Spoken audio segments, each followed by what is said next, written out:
windsurf é um esporte à vela, com a prancha sendo impulsionada por uma vela de até 12 metros quadrados.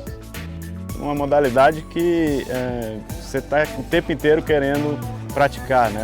É um esporte que quem faz praticamente fica viciado nele, né? Então, para se manter na ativa, basta ter um pouco de tempo livre para ir para a água praticar. Porque cada dia é uma velejada diferente, cada dia tem uma condição diferente no lago, um vento vindo de uma direção ou uma intensidade distinta. Então, cada dia é uma história diferente. Isso aí motiva muito. Nunca é repetitivo, sempre é bastante desafiador e gostoso assim, de praticar também.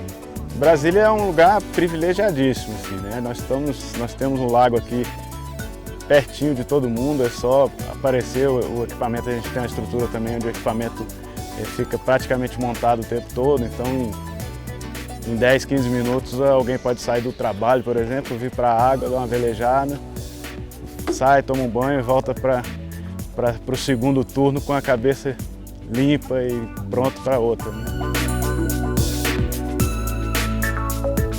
Então aqui em Brasília favorece demais, o clima também é muito bom, a gente tem vento propício para o windsurf pelo menos umas 2, 3 vezes na semana, independente de temporada ou não.